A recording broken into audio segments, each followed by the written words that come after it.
बुढ़ापा पेंशन बहुत बढ़िया है जी, स्कीम है तो जी बुजुर्गों को ना किसी के आगे हाथ नहीं पसारना पड़ता। बहुत बढ़िया पेंशन है रिया, अच्छा बढ़िया काम है रिया सरकार का, और इससे पर सरकार ना कभी आई ना कभी आने की। काम चल रहा बुढ़िया का सारे का, एक का नहीं सबका पेंशन है। बुजुर्ग आदमी नु किसी बात नहीं पसारना पड़ता, बच्चे ਨੂੰ तंग नहीं करना पड़ता, पैसे मिल जा, दवाई बुट्टी टाइम पर करने। हरियाणा में सबसे ज्यादा सामाजिक सुरक्षा पेंशन दी जाती है, जिसे हाल ही में 3,000 रुपए से बढ़ाकर 3,200 रुपए मासिक किया गया है।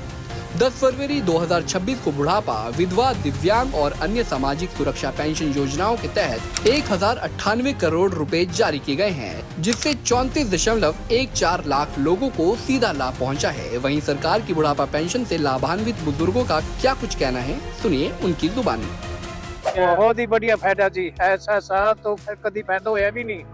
दवाई बुट्टी टाइम पर करने, कोई चीज लानी करनी हो अपने टाइम पर कर ले जी, जो अपना बुढ़ापे का अपना दवाई बुट्टी का काम चल जाए, अपने खाने पीने का काम चल जाए, बहुत बढ़िया जी। सामाजिक सुरक्षा पेंशन न सिर्फ बुजुर्गों को आर्थिक तौर पर मजबूत बना रही है, बल्कि उनके सम्मान की रक्षा भी कर रही है। अब बुजुर्गों को अपनी दवाइयों के खर्चों के बारे में चिंता करने की जरूरत नहीं पड़ती, क्योंकि वो जानते हैं सीएम नायब सैनी उनकी जरूरतों का ख्याल रख रहे हैं।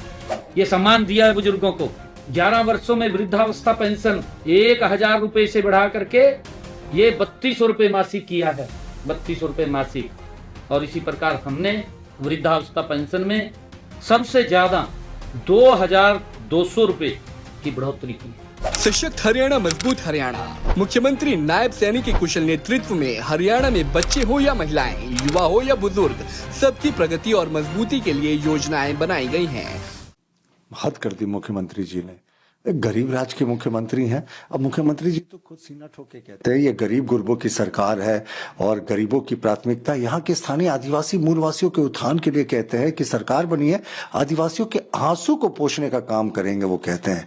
लेकिन देखिए, अब वो 100 करोड़ का शीश महल अपने लिए उन्होंने स्वीकृति दिला दी कैबिनेट से। यानी अरविंद केजरीवाल के भी घर के एस्टीमेट को पीछे छोड़ दिया। और ये घर कैसा होगा? जिसमें जकूजी है, स्विमिंग पूल है। आपने 2.5 करोड़ का गार्डन कभी सुना है? और 2 करोड़ का फव्वारा, ये तो मुझे लगता है देश का सबसे महंगा फव्वारा होगा। ये तमाम सुख सुविधा के साधन है। पर एक गरीब राज्य के मुख्यमंत्री, जहां की आम जनता आज भी मूलभूत समस्या जैसे कि रोजगार हो, शिक्षा, स्वास्थ्य, इसके लिए संघर्ष कर रही है, वहां वो 100 करोड़ के शीश महल में रहने जा रहे हैं। तो मुख्यमंत्री जी का ये शीश महल उसी तरीके की कहानी लिखेगा जिस तरीके से अरविंद केजरीवाल के भी राजनीतिक पड़ाव के अंतिम चैप्टर की शुरुआत उनके शीश महल से हुई थी। ये जो कैबिनेट का जो डिसीजन था उस इसके बारे में क्या कहेंगे? वो पब्लिक डोमेन में नहीं आ पाया।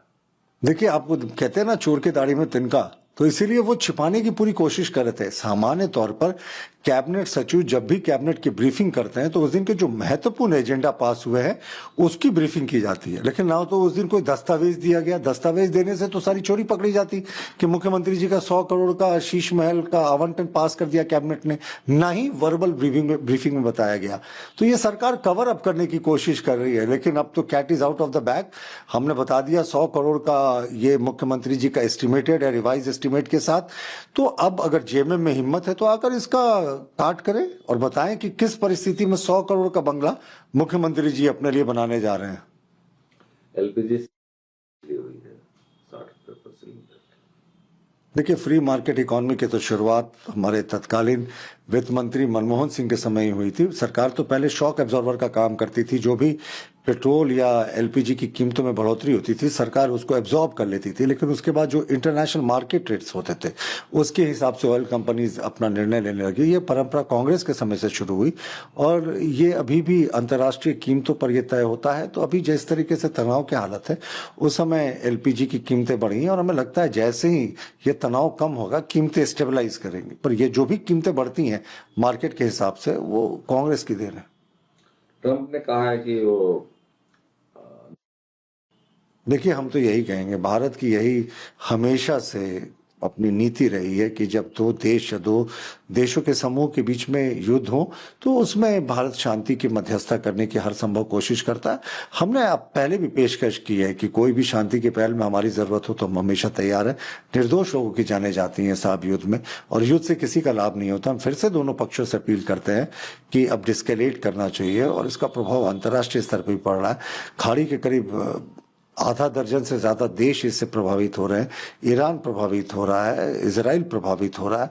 निर्दोष लोगों की जानें जो है वो पहली प्राथमिकता है कि वो नहीं जानी चाहिए। तो हम फिर से कह रहे हैं कि जितना जल्दी हो वार्ता के टेबल पर दोनों पक्षों को आना चाहिए, और मध्यस्थता की आवश्यकता हो तो भारत हमेशा तैयार है। भारत ऐसे भी नॉन अलाइंग मूवमेंट का वो एक बड़ा सदस्य रहा है। अभिषेक बनर्जी ने जो लोग हैं टीएमसी से ताल्लुक रखने वाले, उनका भी नाम सूची से हटा दिया गया। देखिए, एसआईआर पर अब अभिषेक बनर्जी जो पश्चिम बंगाल के टीएमसी के राजकुमार हैं, अब अगर राजकुमार विरोध कर रहे हैं तो उनको यह बताना चाहिए कि क्या उनको सुप्रीम कोर्ट में अविश्वास है, क्योंकि सुप्रीम कोर्ट के ही आदेश पर जो 80 लाख के आसपास डिस्क्रिपेंसीज देखी गई थी वोटर लिस्ट में, उन शिकायतों का निवारण करने के लिए जुडिशियल ऑफिसर्स का अपॉइंटमेंट हुआ था। क्योंकि कहीं ना कहीं पूरे सिस्टम को लग रहा था कि जो राज्य सरकार के अधिकारी हैं वो सरकार के टूल किट बन गए हैं, उनसे इम्पार्शियलिटी की उम्मीद नहीं हो सकती। तो अब जब सुप्रीम कोर्ट की निगरानी में जुडिशियल ऑफिसर्स सारे कंप्लेंट्स का डिस्पोजल कर रहे हैं, तो उसके बाद अभिषेक बनर्जी के द्वारा ये आपत्ति उठाना साफ दिखाता है कि हताशा, निराशा और आने वाले हार के कारण को छिपाने की कोशिश की जा रही है। टीएमसी के ही कल्याण बनर्जी हैं, उन्होंने कहा, उनका एलिगेशन है कि जैसा व्यवहार इलेक्शन कमीशन ने ममता बनर्जी से किया, वैसा अगर मैं वहां रहता तो उनकी उंगली काट लेता। देखिए, ये तो निशब्द करने वाला बयान है। एक सांसद जिसने संविधान के प्रति, देश के कानून के प्रति आस्था की शपथ ले रही है, वो तालिबानी जस्टिस की बात कर रहा है। वो इस्लामिक और शरीयत लॉ से क्या देश चलता है, ये भूल जाइए आप साहब। पाकिस्तान में नहीं है, यहाँ देश का संविधान, देश का कानून सर्वोपरि है। और पश्चिम बंगाल सरकार को शर्म आनी चाहिए कि वो चीफ इलेक्शन कमिश्नर की कोई उंगलियां काटने की बात कर रहा है, इलेक्शन कमीशन पर प्रहार कर रहा है और हिंसा की बात कर रहा है। उस पर अभी तक मामला दर्ज नहीं हुआ। सरकारें आती जाती रहती हैं, हमें हमारी सरकार आने दीजिए। ये अभिषेक, माफ कीजिएगा, ये बनर्जी जो टीएमसी के सांसद हैं, ये जेल की सलाखों के पीछे दिखेंगे और इनको कठोरतम सजा दिलाने का प्रयास होगा। आप किस तरीके से साहब उंगलियां काटने की बात कर रहे हैं? क्या यहाँ इस्लाम है, इस्लामिक देश है हमारा देश? ये भूल जाते हैं तुष्टिकरण की राजनीति में, मुसलमानों को खुश करने में, कि देश जो है वो संविधान से चलता है, शरीयत कानून से नहीं। राहुल गांधी ने कहा आरएसएस के एजेंडे पर चल रहा है। देखिए, देश का जो भी हायर एजुकेशन है वो हमारी देश की सरकार बनाती है, और आरएसएस हमारा मातृ संगठन है, उसका कोई पॉलिटिकल इंटरफेरेंस नहीं होता। पर राहुल गांधी को ये बताना चाहिए कि इतिहास की पुस्तकों में लंबे समय तक ये क्यों पढ़ाया जाता रहा, जब कांग्रेस शासन में थी, कि अकबर महान था और उनसे लड़ने वाले जो थे हमारे योद्धा वो महान नहीं थे साहब। ये किस तरीके की डिस्क्रिपेंसी होती है। महाराणा प्रताप को इन्होंने 2 पैराग्राफ में निपटा दिया था एनसीईआरटी की किताब में, और अकबर महान के ऊपर एक पूरा चैप्टर था, जबकि सबसे ज्यादा आतंक और सबसे ज्यादा पर्याय उस समय हुआ था। टीपू सुल्तान को स्वतंत्रता संग्राम का महानायक बताती थी कांग्रेस के समय की सरकारें, जबकि वो हिंदुओं और क्रिश्चियनों का कत्लेआम कराने वाला एक अपराधी था। तो जिस तरीके से एक आक्रांता, जाजिया टैक्स लगाने वाले औरंगजेब के ऊपर दिल्ली के लुटियंस दिल्ली की एक सड़क थी, तो आप सोच सकते हैं कि इन्होंने इतिहास को किस तरीके से विकृत रूप देकर पेश किया था। और साहब, पहला स्वतंत्रता संग्राम था, इसको इन्होंने सैनिक विद्रोह का नाम दे दिया था। 1857 की क्रांति का विद्रोह देश का स्वतंत्रता संग्राम था साहब, विद्रोह कैसे हो गया? तो ये हिस्टोरिक गलतियों को तो हम ठीक करेंगे ही ना। राहुल गांधी ने कहा है कि उसके लिए कहा है कि हम उसके लिए अनप्लेजेंट है, मतलब पॉलिटिक्स के लिए हम अनसुटेबल हैं। नहीं, राहुल गांधी सब चीज के लिए अनसुटेबल है। किस चीज के लिए सुटेबल है जरा वो बता दें। क्या उन्होंने किसी भी तरीके से अपनी पार्टी के लिए कुछ बेटर काम किया है? इतने दिनों से वो लगातार लॉन्च होते रहे, हमेशा फेल होते रहे हैं। राहुल गांधी क्या देश के लिए एक सच्चे देशभक्त के रूप में रहे? नहीं साहब, राहुल गांधी आदतन झूठे हैं। सुप्रीम कोर्ट से फटकार लग चुकी है, जब चौकीदार चोर है कह दिया था सुप्रीम कोर्ट को कोट करके। सुप्रीम कोर्ट से फटकार लग चुकी है, एक और झूठ बोला था कि चीन भारत की सीमा के 100 किलोमीटर भीतर लेकर आया है। तब सुप्रीम कोर्ट ने कहा था कि नेता प्रतिपक्ष को इतने घटिया बयान नहीं देने चाहिए। तो राहुल गांधी तो हर एक स्टेज पे फेलियर है। एक सच्चे नागरिक कहाँ है साहब? वो तो आदतन झूठ बोलने वाले एक फेल्ड पॉलिटिशियन है जो 56-57 वर्ष की आयु में भी खुद को युवा नेता कहते हैं।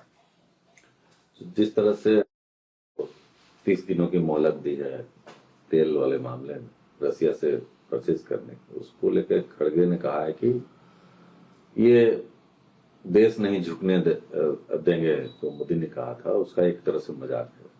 देखिए, देश कभी नहीं झुका है। नरेंद्र मोदी जी के करिश्माई नेतृत्व में देश निरंतर प्रगति कर रहा।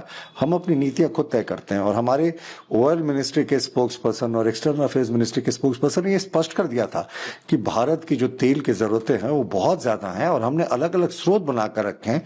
अलग अलग देशों से हमारे यहाँ तेल आता है, तो ये तो हमने कभी स्रोत को बंद नहीं किया।